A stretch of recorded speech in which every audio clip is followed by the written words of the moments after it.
from Rogers Park was you living? Roger Park, you figure 3 blocks from the park.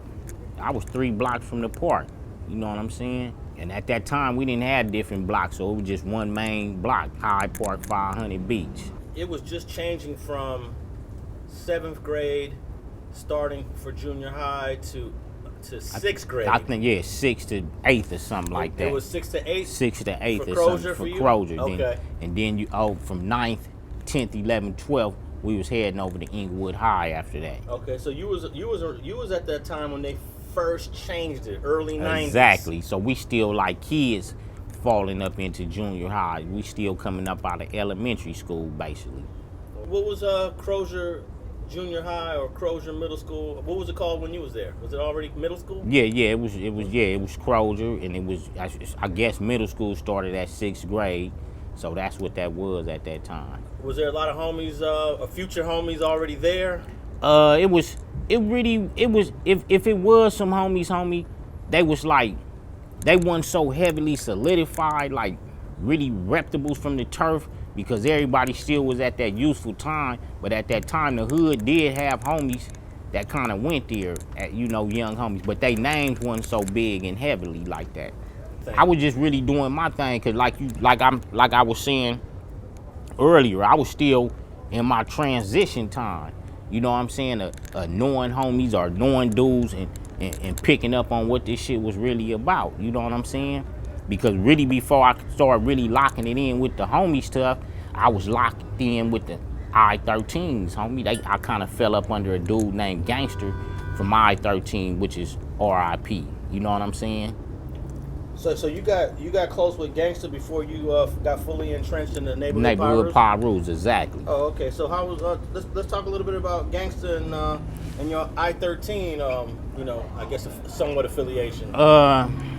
You could say I really kind of hung with Gangster, and through him I met a few more other I-13s in our age bracket or a tad older. And with Gangster, I was just able to pick up on a little bit more gangsterism and shit, on how things was going in the street or how they was beefing with the Lennoxes and doing their thing. So I was just getting laced like that through Gangster on this shit. You know what I'm saying? Do you remember if there were any black members of I-13 back in them years? Yeah, but they wasn't in grade school. They was older dudes that I used to see sometime come on Hyde Park on the 500 block in the hood and hang out with other I-13s or a couple of my OG homeboys and shit. You know what I'm saying? And at that time, the I-13s and the NHPs were pretty cool. Yeah, I mean, yeah, of course we was cool. You know, none of this racial shit was heavily in the play. So a motherfucker can drink a 40 ounce, smoke some sherm, or smoke some weed, chunk them with an I-13 homie, or an I-13 chunk them with a Neighborhood Piru, and motherfuckers will be doing this same shit the next day, hanging out strapped down, serving, ready to get it in on whoever wasn't from Inglewood. And on a side note, man, I wanna commend you for coming to those meetings back in late 2019, early 2020, when the NHPs, the Queen Streets, and the I-13s were ironing their stuff out. Right. That was you took a hell of a leadership position there, along with some of the other homies. So I just want to commend you on that. That was a lot of people go through a lot of bumps in the road when it comes to sitting at the table. Correct. On a side note, what was that experience like for you? Coming to the table with a lot of these guys and trying to resolve the peace. Really, what brought me to the table was I had a few older big homies and OGs that was bringing up this conversation topic, and at that time, I still was trying to have a voice of reason with the young homies and kind of like, tell them the pros and the cons of this stuff that we live in. And I wanted to be there when the big homies and the OGs was having this conversation, so I could be able to take them words and messages and bring it back and be able to dialogue and transfer that shit properly where the young homeboys can understand it better. You know what I'm saying, on what we was trying to do. Yeah, and at that time it was a success. It was a Yeah. It was a piece of success. It was a piece of success, but like you said, it was bumps and bruises because you still get. You might have victims, homie, from both sides. Even though we trying to do something good, it still be victims, homie. And it might be a homie that was a victim from my hood, or Inglewood 13 might have had a victim. So even though we pushing peace, we still had to have an ear to our homies that was victims, homie. A lot of the homies from both sides didn't really want to feel it. But then when they looked at how they became victims, they didn't want other people to become victims or youthful people to become victims. So everybody tried to kind of work with it. And you still had some of the young homies that didn't want to work with it, that we had to stay on heavily, talking to verbally, discrepancies and shit like that. So, but it was able to work out for a minute, man. We saved the gain of lives for a minute and all that shit, man. So everything ain't 100%, but we gonna give it our all, man. That's what we did with that shit.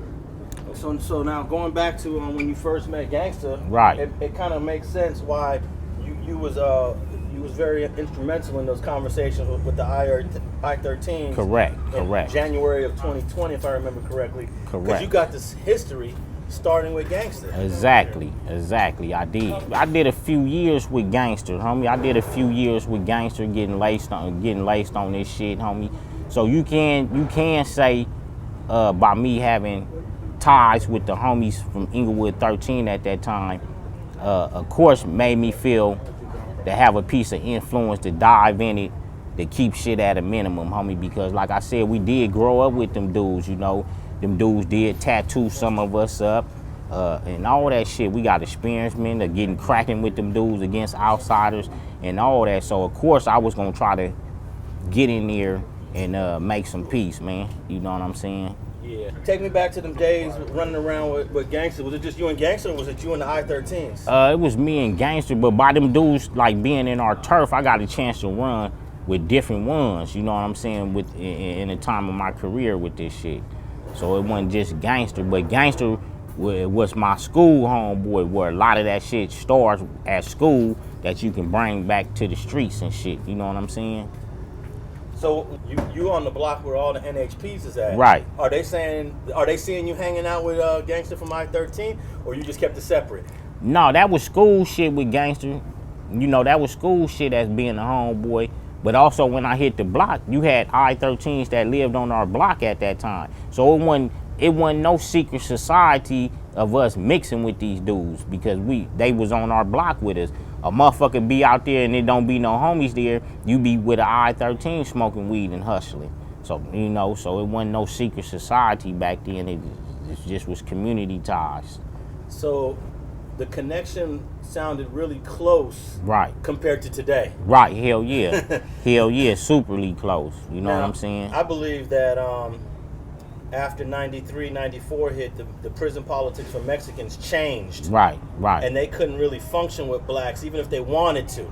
Did you guys understand that back then, that they was getting new edicts that was coming from the penitentiary, or did y'all just think these guys is acting funny style now? We kind of knew it because we had homies that started coming home from prisons, and they would tell us about these riots and melees and all that type shit. So we was kind of getting mentally prepared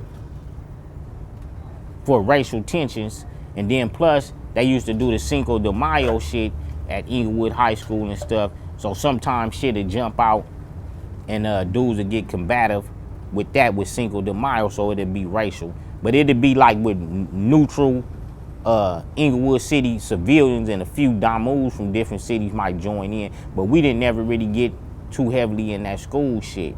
You know what I'm saying? But when the 90s hit and it started going like that, we did kind of see a difference with some of the I-13, but it wasn't really big where we would just take heavily notice on, man. You know what I'm saying?